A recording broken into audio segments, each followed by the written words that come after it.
Okay, it looks like we're on, folks. It looks like we've got a signal. And you can see I've been working on this painting in the last 10 minutes. You can see that I'll give this a drop in a moment, but I've played around with that wave. And you can see all my playing strokes. They're very random, but they work. And that's the whole point about this. You don't, as much as there's precision about something, the form is really about the effect. You don't actually paint the soul of something. You paint the peripheral. You paint what's going on around it to make it have the effect or the form or the look that represents what it is. And that's really what Impressionism is. Impressionism is about a series of effects or renders that are not necessarily guided by detail and by accuracy, but by the combined impact of those random effects. If the combined impact works, then you've succeeded in Impressionist painting. Even that back wave in there, if we come into here, you'll see I've used a grey, then I've spotted a little bit of white here and there to indicate there might be some sun just hitting down there. Well, let's look at the sky. Now, I've added a bit of warmth to this sky, a little bit of light red and a little bit of yellow ochre. And I wanted to do that to set the shawl in better. It was all a bit too grey before. There wasn't enough warmth in there. So I came back in and added warmth to the sky, as you can see there. Now that's light red and yellow ochre. But you can see I've worked off a grey. I've greyed the sky to the warm side first. Remember before it was all a blue grey. And I looked at it, I said, no, that's not working. We don't have enough temperature change. We need to have temperature movement. And there's a good example of temperature doing its magic thing to the eye. You can see here, this part here. Look at that nice warm grey there, and look at the cool grey beside it. And look at that nice mauve grey up in there with a bit of pink in there to tie in with the dress. Now this is what must happen over these sort of paintings. We must have this warmth here as tying into the warmth on the shawl. So this means that this figure is not going to look like it's stuck on. And you can see I've got the same sort of warmth here, over here, and up here, over there. So it's bouncing all over the place. And the grey in the shadow grey here, the mauve shadow grey, the pink shadow grey, is tying in with that, tying in with that, tying in with that, with that, with that, even up in here. As we get more distant from the figure, we still need to understand that the sky is still a sky with its own unique colours. But we tie those colours back in all the time to whatever it is we're going to be painting. All right, that's what we've got to do. So that's what we've got so far. And I just fiddle around. If you remember what I had before that, you go back and have a look at the photograph before, and you'll see how the wave was much more formal. And the photo for that wave was this one here, which I'll stick up here for you. You can see the formal look of that wave. But notice this nice little effect in here. How this blue in here comes from up there. It's a mirror. So where that water flattens out, it becomes a mirror to the sky. When the wave forms, and reaches its top, it's vertical to the flat wave, to the body water. So it takes on a different range of colours and values there. Same when it turns over, when it rolls at the top. If you look at what happens to a wave when it rolls, you'll see that effect. And you look down here, what I've done in this part of the photograph. Now let's take you over the painting. See that? A little bit of light red and cobalt, a little bit of light red and yellow ochre. But you can see I've got the flat surfaces in here. I haven't followed exactly the photograph. There's my reflected colour from the sky. It's all in there. It's in there. Up here, see. The same as with the photograph.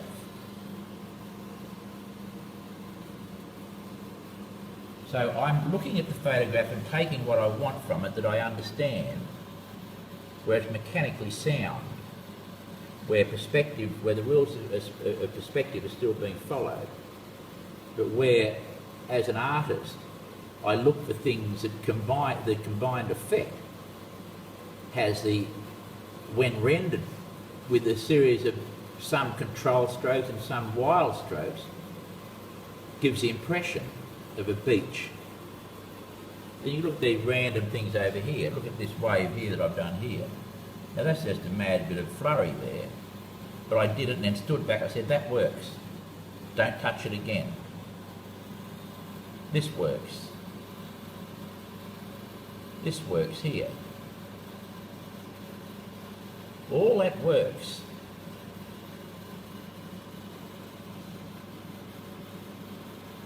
Just the effect of a dark at the top as it rolls over. Well, that's what you see in a wave. When you go to the beach next time, look at that.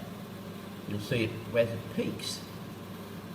It becomes quite dark, and that gives you the access to a series of contrast strokes to catapult that mass of colour into the effect of a wave.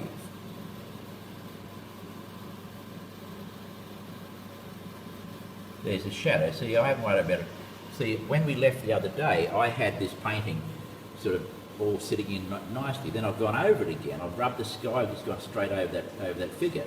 It didn't matter. I know what the colours are because I'm working off a limited palette. And if I'm working off a limited palette, then I've just got to follow the rules of... Let's talk about the rules of Impressionism. Are there rules to paint an Impressionist painting? Well, there is. If you look at all the great Impressionist works, they still follow, they still tie themselves to rules of painting, of good craft painting. They still follow craftsmanship rules, but they do it with a flair. They do it with an assembly of strokes that seem to be uncontrolled yet controlled. And that's the beauty of this. So, are we still there? Now let's see, we got Lauren, Moroni, Janice, Barbara. Hello Barbara, good to see you again. And anyone else there? Linda Whitten, Rob Coolis. How do you decide, what's the question? How do you decide how tall, this is from Vanetta, how do you decide how tall the main subject? Here the woman is going to be what? Here the woman is going to be. We've got another one that says, hey, Julia Norton-Steve. Hello, Julia. Leslie Halverson. Hi, Leslie. Vanetta, this painting here, if you look at the overall painting, it's a 16 by 20, right? And you can see that I've made the figure quite big. This is really a painting about a figure, and I wanted to show why, when you're doing a painting like this, we need to have the magnifier, which I'm promoting at the moment. Right? It's the only thing I am going to promote in my life will be this thing and maybe my brushes. Nothing else in life's worth promoting other than this, because this enables me to do that. On a smaller painting, even this one down here, here's a nice painting I'm doing, a really crackerjack one. This is a little bit like the one I did before. It's a 30 by 40 inch. But you can see it's coming up rather well. I've got to tie the bottom to the top here. And I've started to do that in the water with the reflections in there. But I'll take it up further and I'll tie it all together. But again, the main tool is this thing, the magnifier. So, and I wanted to show you today on this one up here, we'll do some seagulls, some birds of the sea. And you'll see how I use it there. But I'm using this magnifier in that painting, in that one, in all the paintings here. This one down here. I'm using the magnifier in all these. Jop's there, Jop's hanging around. We get Jop's doing a painting inside in here. Back again. Okay, we're back again. We've got 52 people there looking. So the decision on how tall that is, I just made the decision to make her fairly big. But you notice she doesn't occupy altogether.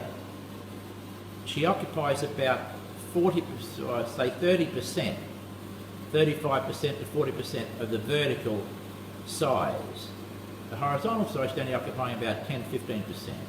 And I wouldn't want to go any bigger with that figure, because as you go bigger, it becomes virtually a study.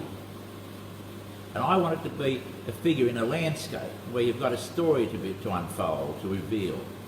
So the difference between my type of painting and when you get bigger is that it becomes more of a statement painting, more of a profile painting. My style of painting is about figures in the landscape, about a storyline. There's a narrative in my paintings. And so that's what I focus on. So the size is really locked into what my story is. The story is not so much a study of a girl. It's really a story, an adventure story about a girl strolling along the beach with her head down in thought. She's just lifted her dress to keep herself from getting wet. And there's hope and there's promise in the sky. There's also a little bit of doom and gloom in there. It's dark. But there's hope above her head. So these little elements, these psychological impasses, create the storyline and reinforce the feeling that should go with such a study. So when I say I paint a figure in a landscape, I'm painting a story with not just the result of shapes and colours, but also where those colours are positioned. Because there's things like hope, promise, sadness, reflection, sorrow, glee. There's all those emotional things that happen that are part of a story, and therefore a part of a connecting device that artists can use. So when I paint this, I'm thinking about what's the story. So what am I doing up above there, above her head? See how the sky lifts? Her head is bowed down. She's dropped down, but I've got an uplifting celebratory sky. I've got blue and pink and yellow up in there. They're colours of hope. And it's not falling down on her, but behind her there's a little bit of doom and gloom. There's distance, there's a bit of anger in there. So what is the story?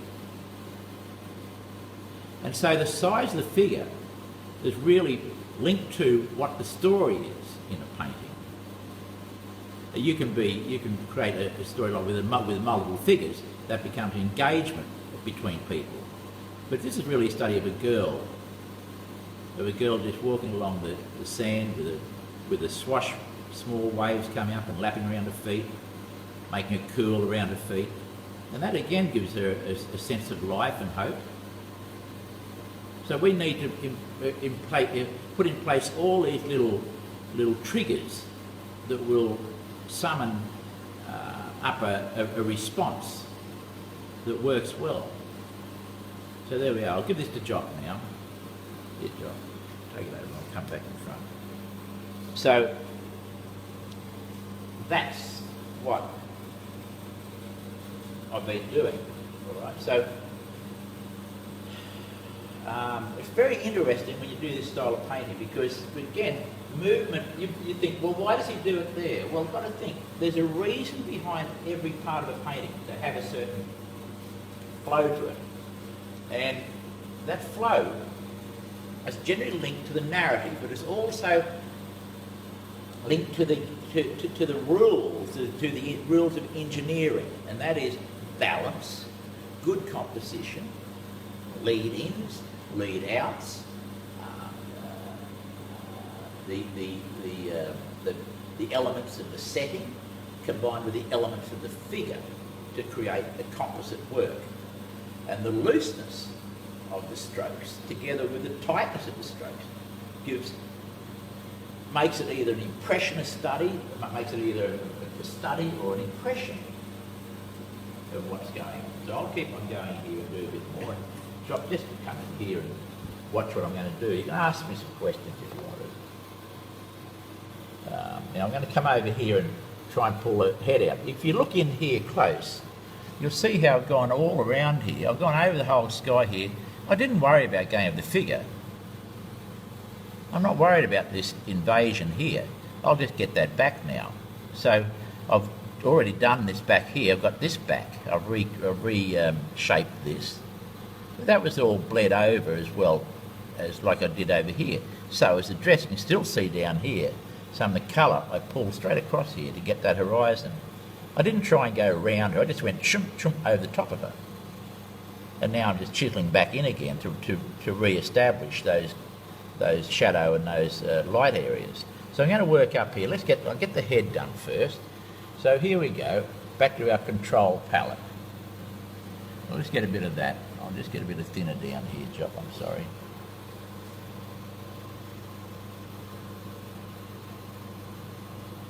Now I've got a bit of a chisel there. And I'm looking through the magnifier here. I'm looking through the magnifier and I'm just seeing, and I'm constantly looking through that.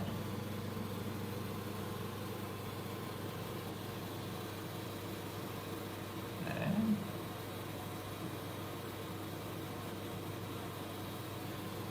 back over. A little bit of cobalt blue and a little bit of light red. Wipe the brush around, back we go again. I need more on that job. I might have to dig in here a bit harder here, folks. I'll just wipe that brush. Right, now I'm digging in a bit more. More of that blue. I want the darkest dark I can get because the darkest area in this painting is the head.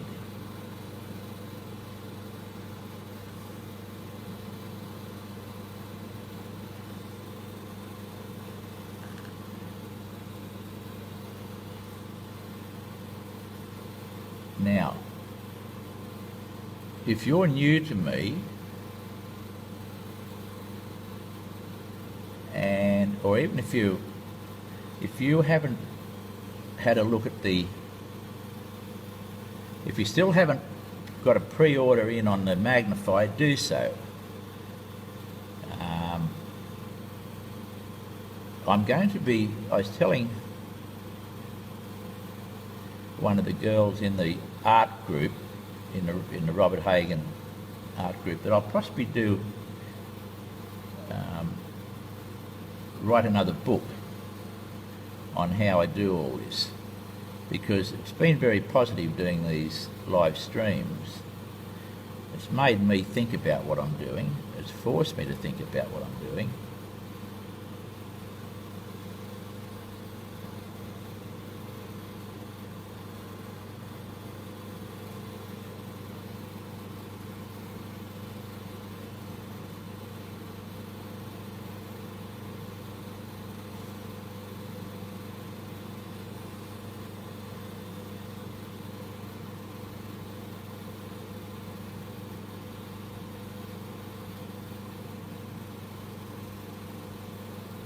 And I'd possibly put in all these little things that I do. It should also be combined with a nice couple of DVDs, I think, so that anyone who's starting to paint and they want to learn how I do it from my angle, then there's don't just get a written word, but you also get a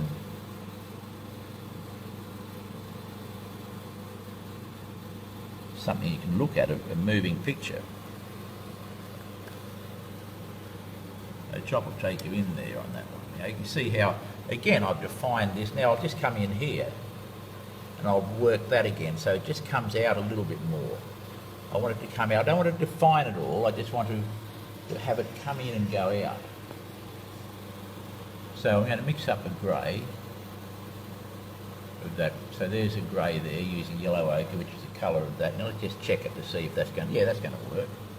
So I'll just skip this down here.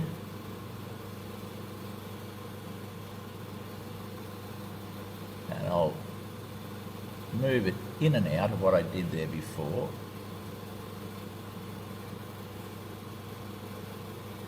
Some parts are going to go right in like that, and other parts will be just, there'll be a soft union here and there, and that's the colour of a shawl there that I'm putting in as well. And up here it sort of disappears as they come together, and over here I've got the same over here, where the fabric just rolls over, so there's no hard line there.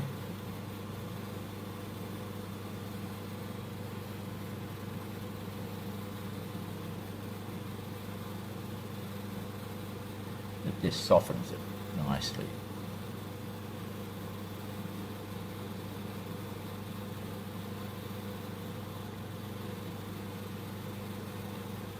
And back over here again. Little strokes like that, they all add a little bit of something to it. Now if you look at that back there, now that's coming up quite nicely. You can see that there's a dark in here, but then we're bleeding our way out to the side here, and the union between these two colours, that and that, is quite nice. This is an echo of that, and that's an echo of that, so it doesn't look stuck on. And that's a big problem with a lot of people who try and do this style of painting. They get a little, they don't know how to do this. Just come over here, John. They don't know how to work up and down the value range. They're jumping. For example, the waves, they'll do a wave, then they'll jump up there and put a highlight on it. Then they'll come down here and they'll go over to the swash and they'll put something here. They jump all over the place.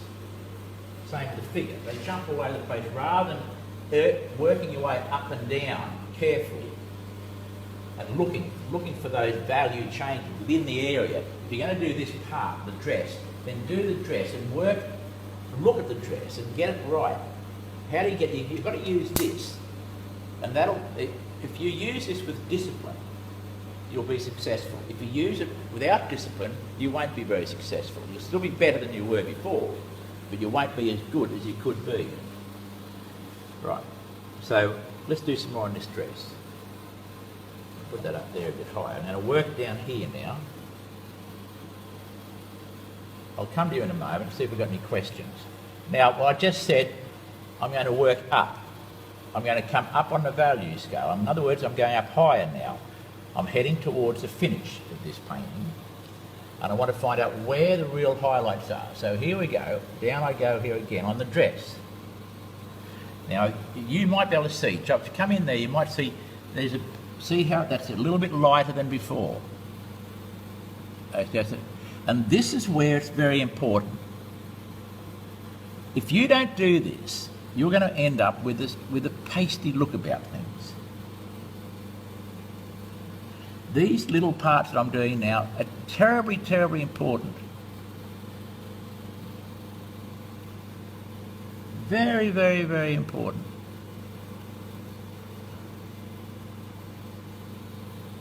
And I'm trying to find where the real... Now, there'll be another highlight to go on this yet. This is not the final one.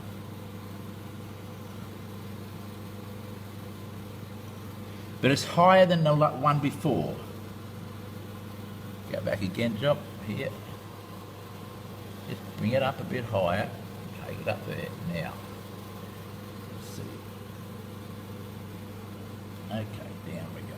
Watch this. See the difference there in the value of that? I'm going to pull that down.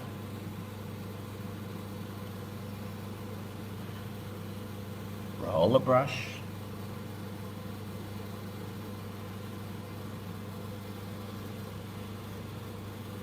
Now, the full blade of the brush.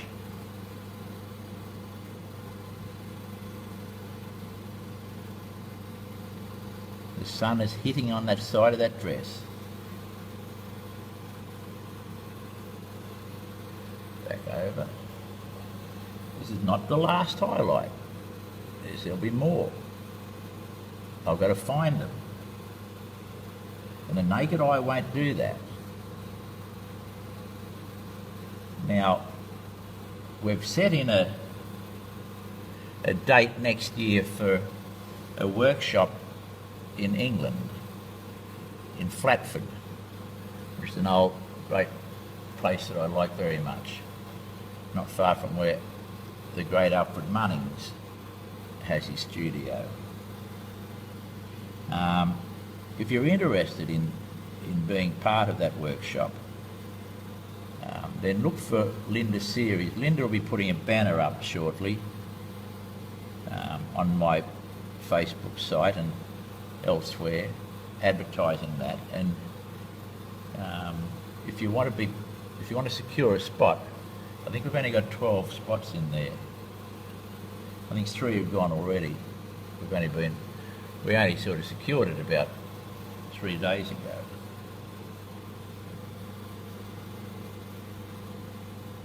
And you want to paint paintings like this and understand my way of painting, then get yourself into that workshop.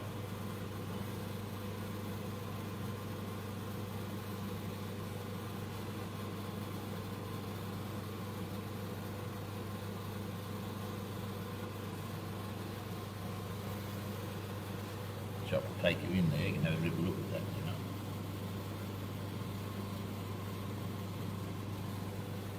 Right.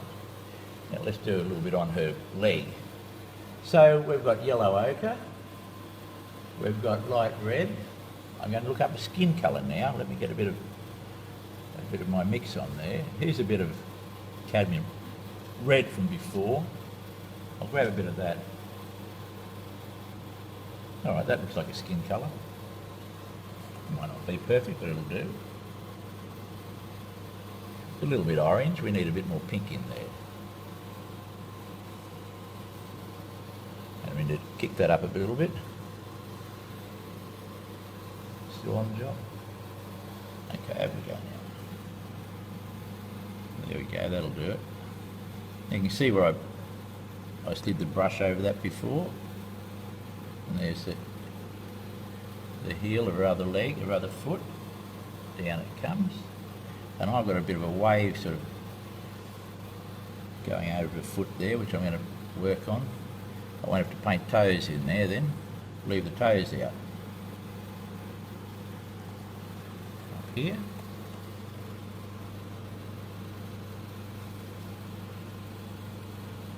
And here.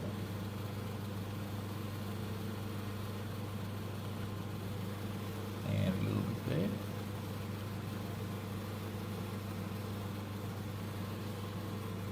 Her nose.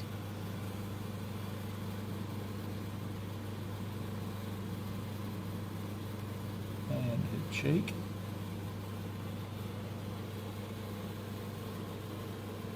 Her forehead, and then there's an ear somewhere.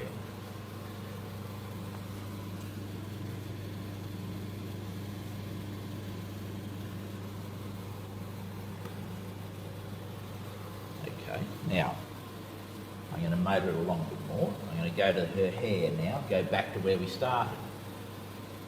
And I'm now looking harder at what's going on. So as I get towards the end of each part or element of the painting, I'm looking more and more carefully at what I can see through the magnifier.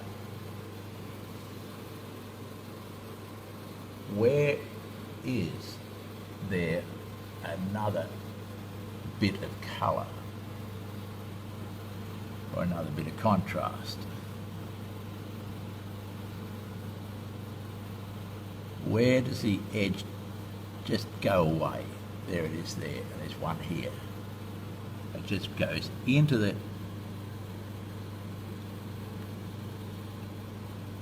Just soften that up there. Now that looks better. But is there another highlight to go yet? Yes, there is. So I'm going to find the next highlight. So now I'm looking very, very carefully. I'm coming up again. Now where is it exactly? There's one there. And it goes on the top. Of course it should be on the top. I don't go all over what I did before. Just some of it.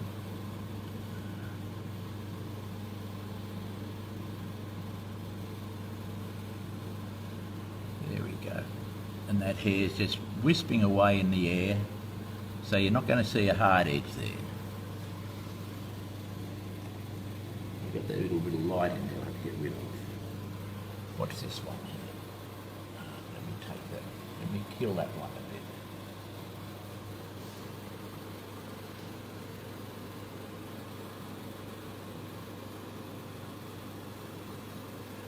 A little bit more. Up we go again. This is like catching a mouse. You've got to be patient. There we go. I'm looking for just a couple of little, just one or two little bits of sunlight grabbing that hair. Now, there we are. So there was I did three different steps up there. Now normally, if you were using the naked eye, right, even with glasses on, you won't see them. You can't see it. That's the value of this. So if you like this style of painting, and I show you how to use this, and combine it with my method, you will be able to do good paintings. Believe you me, you can. Everyone can paint. You just need to be shown how. Everyone can walk.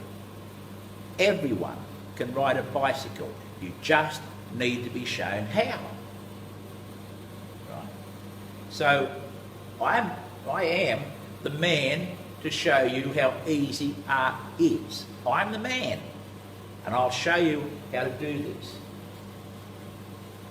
If you want to learn how to paint seascapes and so forth, that's a different exercise. But let me tell you this, that the exercise is not too far from what I'm doing here.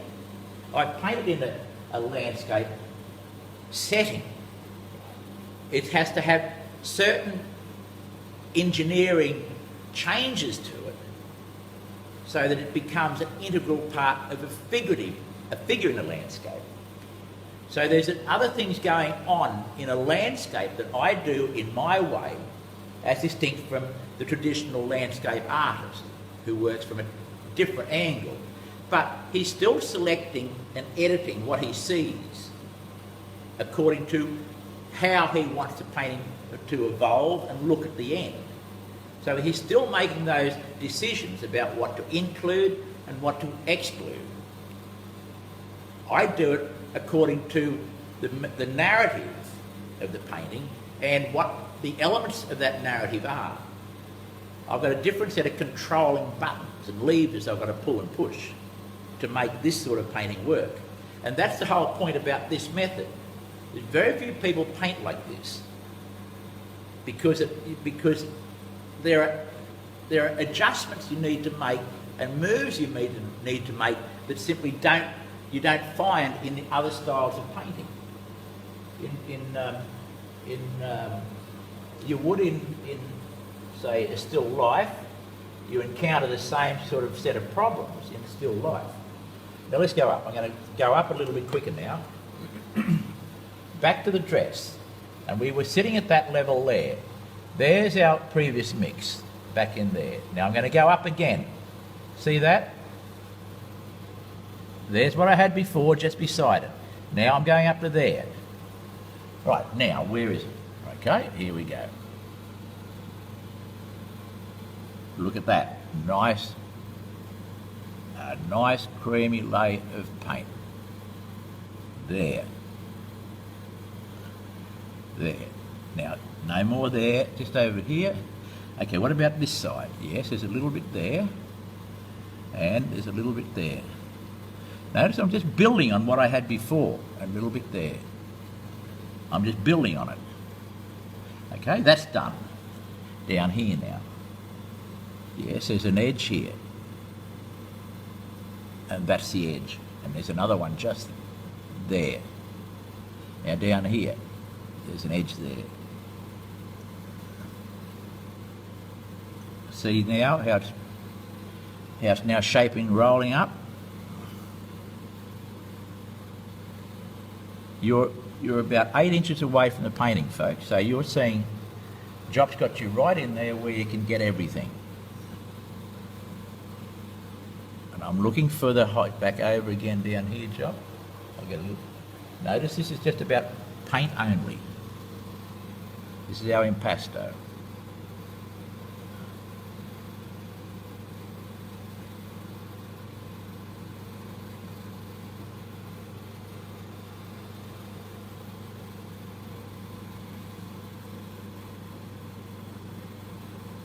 Building it up, looking for the final highlights. There's one there. Okay, back over again. Take a little bit more of the white. This is where this soft white is so important. Now there's a nice edge there.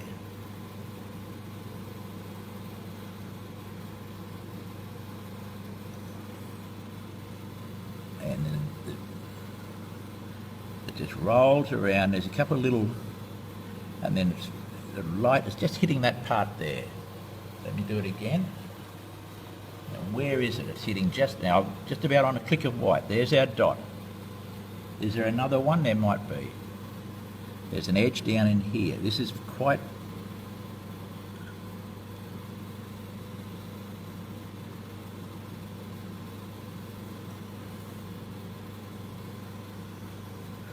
Okay, let's stand back and look at that.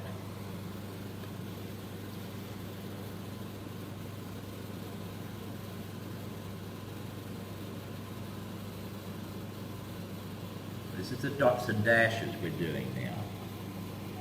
All right, let's go back to the shore and see if we've got some more in here. Because looking at the photograph, there's some very serious differences between there and there. We've got some real highlights in here, and I'm now going to find them. So we're creeping up. We're coming up on our scale over here of elements. Let me do it again. Here we go. Now I've got to have a good look. Now I've got the light coming from that window there straight into the side of this barrel, and that's throwing very good light onto that photograph. Now if I do it where there's no light, then I'm not going to read it. So when you get towards the end of a painting and you're looking for the final dot of light, the final stroke, you need to have good light. So I've got good light. So here we go. Where am I? Where's my mix? It's in there. I think that must be it there. Okay, here I go. Looking for some final ones. Right, up on the shoulder, where it should be. And it's going to go around like that. And then it comes down there. And there's little ribs in this shawl, and it's quite a strong highlight here as it pushes against her chest, and then it comes in there, and then there's some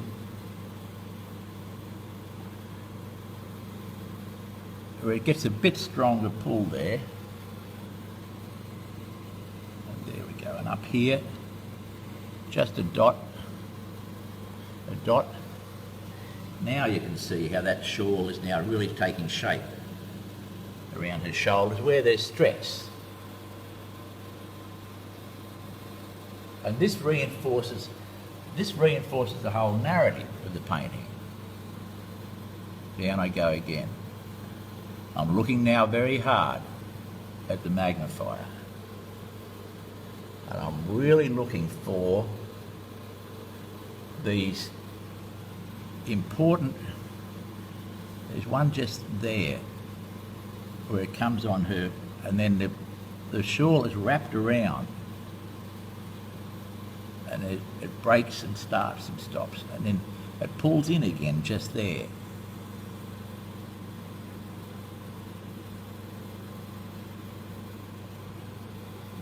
And there's some, because it's a crochet, it's a woolen shawl. I bought this one myself. I didn't actually get to wear it, but it's broken, and so by just dabbing it here and there, I should be able to get the effect of that, of a shawl that's made out of lumps of wool and so forth. Just back over the job and I'll get a little bit more. Let's jump back here again.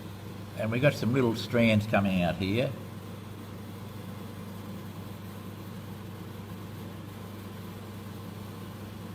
Back again, I need to highlight that a bit more. Off we go.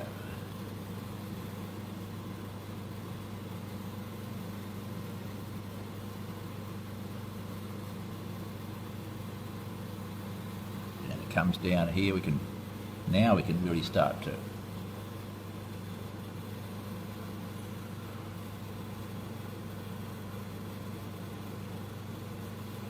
back over.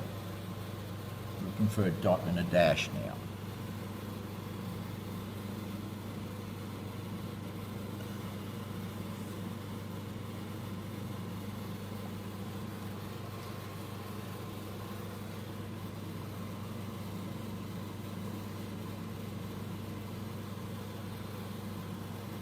Okay.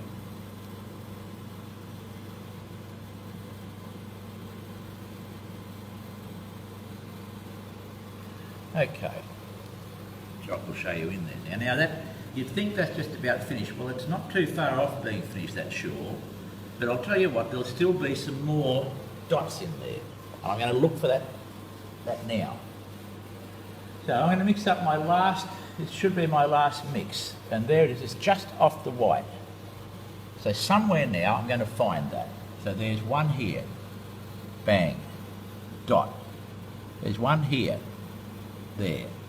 There's another one just there. There's another one here. And then beneath that there's one. Now let's go up the arm. Here. And just there. And there. And believe it or not, there's one just around here.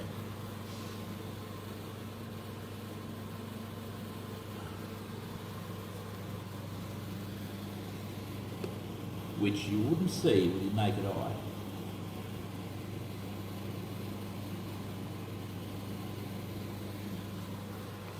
Okay. Now, when we talk about integrating, remember this is an exercise in what I call progressive integration. Right, so I'm now going to do a little bit of progressive integration. What should I do now?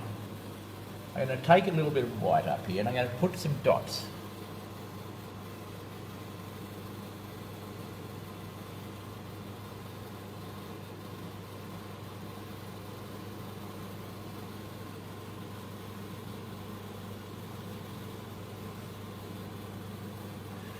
Now, what I did then is simply start to tie in the setting with the painting, with the figure.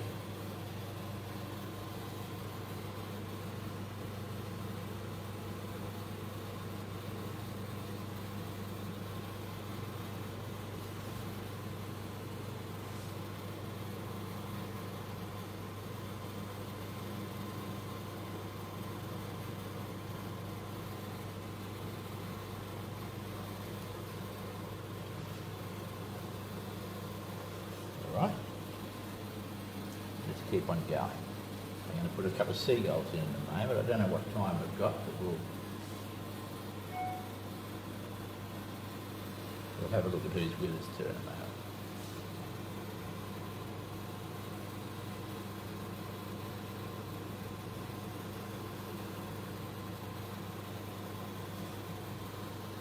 Let's do a little bit of a wave curl, where the water comes in, it rolls over. Where's my blue? There it is there. Right, watch this. I'm going to just do something here with this one. Bit of a dark there, then roll it over, and it goes off, then roll it back. I'll do it again. A little bit of cobalt blue and a little bit of light red.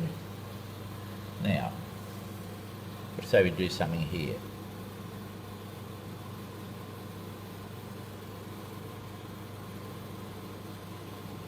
Over there. Under those bits of light.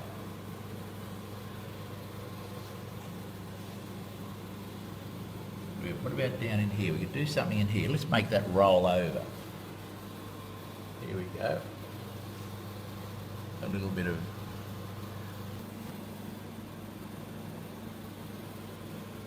who we got there? Anita, how did you decide? It's freezing, yeah. Keeps freezing, yep. Fronny Ward, hi Fronny, good to see you again. Janice Livingston, hi. Cecilia, Shani, hi you. Bob Carner, hi Bob. Barbara, yes, the horse paint is my favourite. Well, I'll tell you what, Barbara, there's one that came back. It got lost in the mail and came back to me, and it's going for auction again, so you might get that one cheap. Julia Norton, Steve said you were amazing. Well, I'm not sure about that, Julia. Teresa Howell, bravo. Oh no, can't tell us our Storm or Thailand. It's supposed to be Thailand. Black screen. Doris, watching in Louisiana. Hi Doris. Janice, are you working with oil paints? Yes, I am. Pam Story Bliss, when you add the gold, will they dictate the feeling of the story? Yes, they'll help. They'll be a part of it. What have we got? We've got a bit of time. I should put one in. How did the vote go? Nice work. Thanks for sharing. Well, we're still working towards. I don't know how the vote went. I don't know how it went, Marcia. I would imagine it would be out. I remember when that was all brought in. I did a TV show in Albury, just outside Ipswich on the coast, on the east coast of England, there in Suffolk. And I went to Albury in about 1984, first time, and there was something like 40 fishing boats there. I went back. I've been back and forth many times. The last time I was there about 4 years ago, there's one left, and I interviewed the guys, and I said, "What's the problem?" They said, "Common market." I said, "We can only catch a certain amount. We've got to throw things back. We don't have control of our waters." And the one thing about the UK is that the one catchphrase that describes the United Kingdom is an island surrounded by fish. Well, no longer. And that is enough reason to think hard. Karen Eden Lambert, yes, write another book, that would be awesome. I will. So hard to get your books. Yeah, well, they are pretty hard. I've thrown a lot away, I must admit. Perry Richard Oliver, beautiful, thanks. So Barbara's had a big storm, so she's been knocked out. Teresa's there, hi Teresa. And Perry Richard Oliver, hey, you should do that for fun. Harmony, what's that, Richard? Perry. Cynthia Lane, the last dot on the far shoulder really makes a difference. Can't wait to get my magnifier so I can see these things. Listen, you've all got to get the magnifier. And I'm going to offer her this painting here. This painting, listen here folks, now listen to me up. Listen right up. Sit up in your chair and listen. This painting here I'm going to finish today. It's a 30 by 40. This would normally sell for around about $12,000 in a gallery. I'm going to give that up on for 48 hours only before, if no one takes it, and it's not going to be that, it'll be something like about 4,000. And it's an absolute screamer of a painting. Whoever gets it, but it's got to be done through the Kickstarter project because I need to get the funding money in to make the magnifier. So I need to sell some of my best paintings. So if you like a painting, get yourself ready. If you've got some money buried in a tin can in your backyard, dig it up. If you've got some children that are excessive, sell them.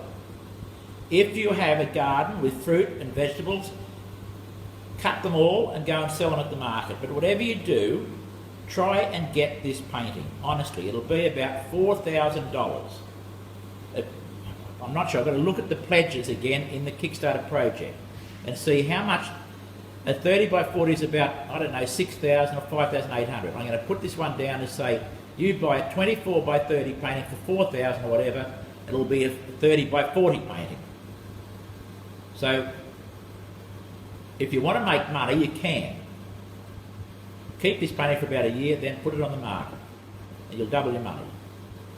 All right, so that painting I'm going to put up at the end of the day, in about 8 hours' time when I finish it. And it's a real good painting, folks, I'll tell you that. Okay, so, but only going to go for 48 hours because then it goes off to a gallery. I've got the oldest gallery in America. It's in Pittsburgh, believe it or not, and this one's destined for there. They're going to be very upset if they don't get it. But we need the magnifier, so the artist takes priority. And this project takes priority over any gallery that we're dealing with. All right, so that. I haven't finished down in here yet, but you can see the work that's gone in there. I've got to pull his head out and so forth, get that horse's head showing. But at the moment I'm just working the shapes and tying it all together. I've got all this fall colour up here to do. You can see I've got some little darks in there and lights. Starting to work my way towards that. I've got a couple of sapling trees in there, a couple of trunks showing and branches. But there's a way to go yet, and hopefully I'll get it done today. And down here, I'm starting to get these rocks done properly. So this will be an absolute screamer of a painting. Half the rocks submerged, some underwater. How to do those sort of rocks is very hard, believe you me. You've got green, you've got moss on them, you've got the colour, the natural colour, oxidation of the rock. Some of them are granite, some are sandstone or limestone type rock, some are soft, some are hard. They all got different qualities, different looks about them. But this has got to be tied to this. So keep an eye out, folks. Watch this, and if you've got a lazy bit of money hanging around, it fell out of your pocket on the floor or something, and you want a great painting, then that'll be the one. And the money's going to go towards the project. And with the project, with this painting, you'll get, I don't know, magnifier and the whole, you get the whole bag of goodies. So there you are. So just think about that anyhow. Michael, hi Michael. It's Connie, I'm sorry. Hi Connie, good to see you. Carol Turner. Hello from... Still having trouble getting your darks in. Well, you'll get them in. You'll get them in, Connie. Just keep working on it. It just takes time and practice. Bon Bev... I don't know where Bon's from. So there we are. So I'll finish this painting now. I'll let you go, and I'll talk to you again. All right. So you can take over and just stay with me. So what I'm saying there, folks, is this one here will be. I'll finish this today, hopefully. Very, very good painting. I believe you me, it is. It's one of the best I've ever done. And it's just, we've got everything in there that... It's a hard one. It's a very hard painting, but when you get one like that done, you get a whole lot of satisfaction. You do. Because it takes everything out of you to make it work. It's not something that's going to slip off the brush easy. Because there's a lot of cleverness in this one. There's a lot of perspective that's that's antagonising between the elements. It's not an easy one. There's a flow that's got to happen in a painting. There's got to be a sense of unity and a sense of order, good order, so that everything has a place and it works together in the right sort of aesthetic way, so that all the elements of good aestheticism are there. So that painting there, someone should get that painting. The money goes to make the magnifier. Okay? So it's not going to happen. Once this promotion's over, that's it. We've got to hit the dollar value to get the magnifier done. And whoever gets this painting, you've got about 34 days to pay for it. You don't get billed until the expiry date of the Kickstarter promotion, which is about 33 days from now. So all you need to do is say, yes, I want that, Bob. Secure it. I'll put it down here. I'll varnish it. I'll write on the back what you want. I'll put it down here and I'll wait till the 34 days are up. If we hit our dollar value, then it's yours. All right? But the money goes to the manufacturing of that magnifier. And we need to make a mould. You think, for example, that the amount of money we're after is too much. It's not. Just think, if we've got 1,000 magnifiers to send out, anywhere in the world to start with, the box and the shipping is going to be at least $8. There's $8,000. The mould to make this housing is $10,000. There's $18,000. All right. That means we've got 17,000 left. We've got the glass to buy. We've got the mould to make the capping here. We have the box to make. We have the cloth, the cleaning cloth. We have the instructions within that. The box needs to be strong enough so that the item doesn't get damaged. So I've got to go and see the factory and sit on it to make sure it gets done as I want it. The material here is the best material you can get, so it's going to be a high quality magnifier. Okay, and it's definitely going to cost exactly what I'm going for, if not more. So I'm not putting money in my pocket. I'm in fact going out of my way to get this to everyone, so that we've all got the same gear to work with. Then we can all do these paintings. Right? So what are you going to do? You're going to tell your friends, if you belong to an art class, get together and order 10 of the magnifiers, because there's a discount on ordering 10. Right? I don't know what it is, 280 or something like that. But that's a good deal. Get 10 of them sent to you. If you belong to an art class, say, have a look and get this. If it ever goes into a shop, it'll be at least $45 to $50. I know that because they're going to whack it up. All right.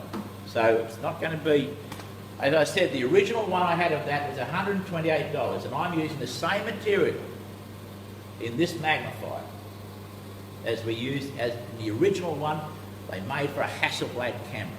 And you know what Hasselblad means. It's the best quality you can get. So I'm going to the best quality we can do. Right. Okay, so you have a great weekend. Look, watch the website. I'll get this one up. That'll go to auction, and I'll get this one. This one's going to be for 48 hours only. Take it or leave it, and someone should get it. Really should, I tell you. All right, and you're going to help the project immensely. You're slowly going to get our money together. And as you can see, I'm working as much as I can to make this work, as well, along with my two sons, who are behind here trying to do what they can do to make it work. All right. So you enjoy your weekend, and I'm Robert Hagan, and I'm going to write another book. Yes, I will. You enjoy your weekend, and have a great time, and relax with your family and your loved ones. All right. Take care. See you next time.